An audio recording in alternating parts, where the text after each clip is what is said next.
Hello, hello, hello, hello! Good afternoon sa inyong lahat. Ako nga pala ang inyong Cinderella na nagtatrabaho ngayon bilang domestic helper dito sa Hong Kong. Ngayong araw na to ay wala nga pala ang mga amo ko. Umalis sila kahapon. Kahapon talaga. Friday ng gabi, as in kahapon. As in F talaga siya. Kahapon ng Friday ng gabi.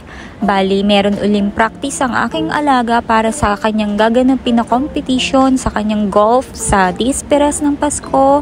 So, hayayayin na naman ang buhay ng ating Cinderella. Samahan niyo ako ngayon kung anong mga pinagkakaabalahan ko pag wala ang aking mga amo. Tara, tignan nyo kung anong mga style ko kapag wala sila dito. Ito lang yung madalas kong ginagawa. As in, pag wala sila, ito lang yung mga ginagawa ko. Ito yung buhay ko pag wala akong pinagsisilbihan. Salamat sa inyo! Sana mag-enjoy kayo kahit walang wenta ang video na to. Alam nyo ba, nakakatawa ako ngayong maghapon na to? Nakainom ata ako ng 6 na basong kape. Kaya kailangan ko uminom ng tubig para mahugasan ang mga kape na nasa tiyan ko. Tapos eto na naman ako, magkakape na naman uli. Iyan ang problema ko kapag wala akong pinagkakabalahan at walang pinagsisilbihan na amo. Dito sa abroad, itong kape lang ang sinasandalan ko pag malungkot ako. At kapag masaya din ako. At kapag wala akong ginagawa, lalo na kapag wala akong pera.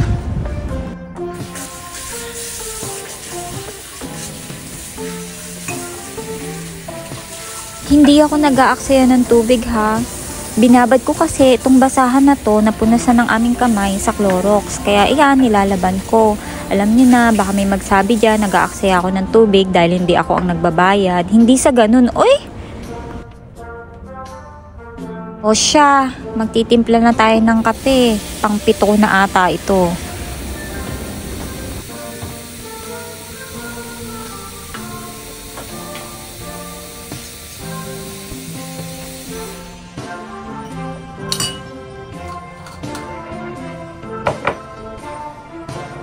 Doon, ang mga kape ko ay puro 3-in-1. Yung matatakaw ba sa asukal? Pero nung isang beses kasi na nagpa-ospital ako at mataas ang UTI ko, binawasan ko na ang asukal. Ngayon, purong kape na lang. Minsan, kapag may gata sa rep namin, syempre kukuha-kuha ka na hindi mapupuna. Kaya ako nasabi na kukuha-kuha tayo kasi hindi ako pala galaw ng mga gamit or pagkain ng mga amo ko. Ayoko kasi basta-basta akong kumukuha. Pero pagka alam ko naman na reasonable, is kukuha ako. Pero hindi ko sasagarin. Unti-unti lang para makaulit-ulit ka ng unti, di ba? Oh, umapaw na yung kape ko. Wala man lang umawat kahit isa sa inyo. Talagang pinanindigan yung manood lang sa mga video ko. Oh, chinek ko lang kayo at baka hindi kayo nanonood kaya tinitignan ko kayo. Siya, tatanggalin ko muna ang jacket ko kasi medyo maligamgam. Ay, maligamgam, mainit pala. Maligamgam, ano yung tubig? Hindi, maligamgam. Ano ba? Hindi ko alam kung anong sasabihin ko. Hoy, sa lahat ng video ko, ito ata ang hindi nag-emote. Kaya wag kayo, ha? Wag kayo. Hayaan nyo na. Ito pa lang sa mga oras na to, iniisip ko na anong outfit para bukas. Hindi ako handa kasi parang wala ako sa mood. Walang budget Pag walang budget, ang hirap gumala. Tapos nautusan pa ako na may kunin doon sa malayo para iuwi ko sa Pilipinas. Wala sa plano. Hay nako. Kaya, alam niyo na, eto nga palang lace na to, hindi ko siya maubos. Natatakot ako na magka-UTI kaya itinapong ko. Hindi na ako nanghihinayang. Mas nakakapanghinayang kung ma-ospital na naman ako. Itong mga oras na to, iniisip ko, ano bang mangyayari bukas ng araw ng linggo? Anong gagawin? Anong mga eksena sa buhay ko? Hindi ko alam. Tapos iniisip ko, anong oras ba sila uuwi sa linggo? Dahil pagdating ko, maghuhugas na naman ako at magliligpit ng bahay namin kahit day off ko. Oh, ganito ako uminom ng kape. Parang tagay-tagay lang.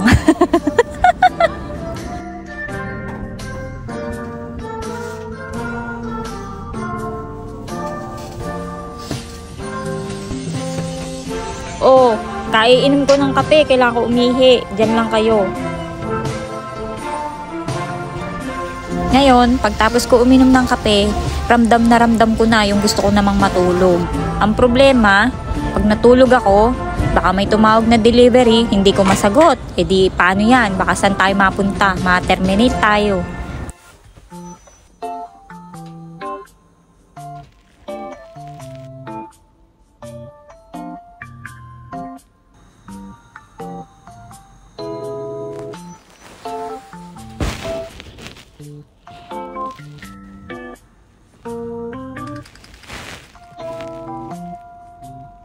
Umiglip lang ako, linggo na agad. Nakabihis na agad ako pang day off. Kakain muna ako ng tinapay, bibili muna tayo. Kasi hindi ako kumain ng hapunan, kaya mag-aalmusal ako ngayon. Tapos, magsisimba ako. Tapos, pupuntahan ko yung inuutos sa akin na dapat kong i-pick up. Pagkatapos ko i-pick up, bahala na tayo sa buhay natin. Alam nyo, simula nung nagganito-ganito ako, na uso-uso tong Facebook na to, itong pagbablog na to, yung talagang gusto kong gawin sa sarili ko, para sa sarili ko, lahat na ata ng kahihiyan, nilunok ko na. Pag hindi ka kasi sanay sa mga ganitong eksena sa buhay, ang hirap niyang panindigan, kailangan ng makapal na mukha para magawa mo yung mga bagay na ganito. Di nga, sa totoo lang, kasi pag mahihain ka, kapag ka andun ka sa estado na parang, nahihiya ako, wala tayong mapapala pagka ganun. Kailangan talaga natin ng onting kakapalan ng mukha para mapanindigan kung ano yung gusto nating mangyari sa buhay natin. Kasi wala akong may i-share sa inyo kapag hindi ko to ginawa. Diba? Ito na lang, example na lang natin to, yung ganitong mga eksena. Isa pa to. Kailangan kong gampanan. Ito pa. Dito, napagod naman na ako. Lakad ako ng lakad. Video ako ng video. Ngayon, gusto ko ulit magkape. Yung buhay ko umiikot sa kape. Kape, ganun. Kaya, manood na lang kasi kayo.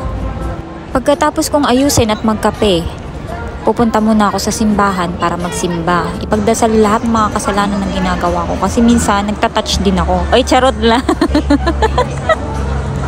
Alam nyo ba, ang laki ng epekto sa kanya ni Maris Racal na yan. Syempre, babae din ako. Kung anong tingin ng ibang tao sa isa, tingin nila sa pangkalahatan. Diba? Hindi natin maiiwasan. Malaki ang damage kapag ka babae na ang pinag-uusapan. Diba?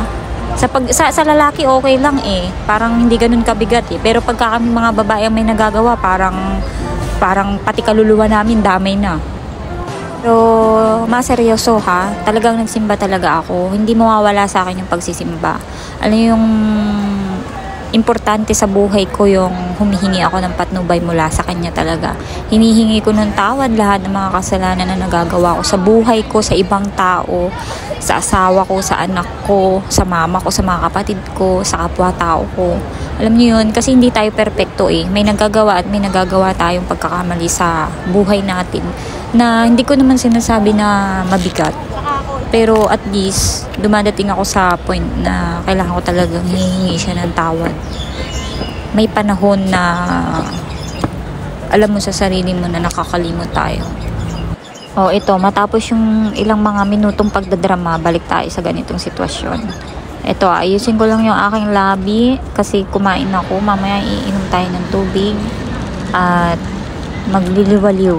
Yung liwaliw is mag-iikot-ikot. Bahala na ako saan tayo mapadpad.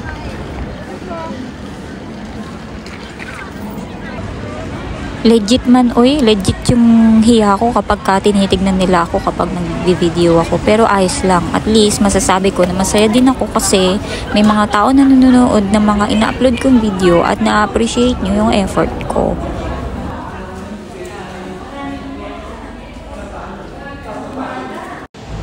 May plano akong puntahan at gustong ipakita sa inyo. Ito lang yung napuntahan ko. Tapos, babalik na naman ako doon sa seaside na lagi kong pinapakita sa inyo. Kasi ewan ko ba pag mag-isa ako, ang boring talaga ng buhay ko. Ito lang ang madalas ko talagang puntahan. Itong place na to kasi dito ako parang nare-relax. Tsaka parang sanay na ako sa lugar na to. Hindi ko na siya kailangan dayuhin pa ng napakalayo. Kasi sa isang tawid lang naman ito, bahay na namin. Kaya dito na lang muna tayo mag-stay.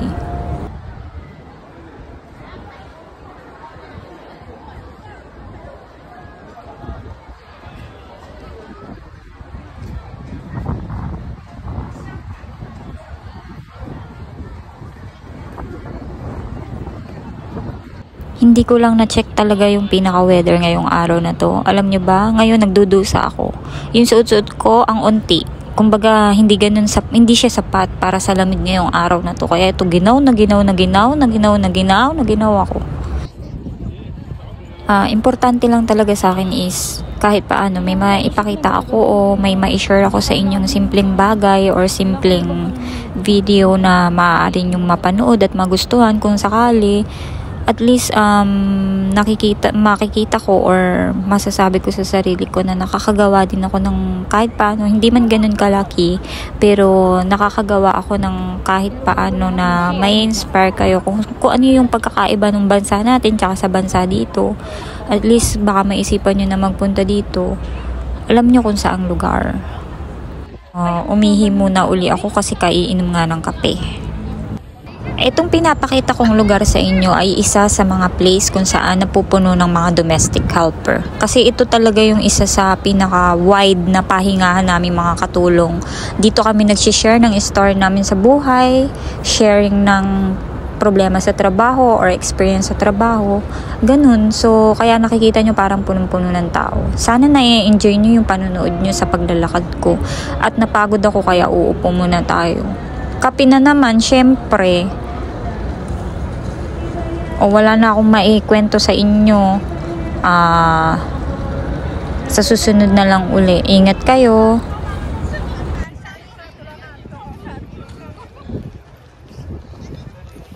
Thanks for watching.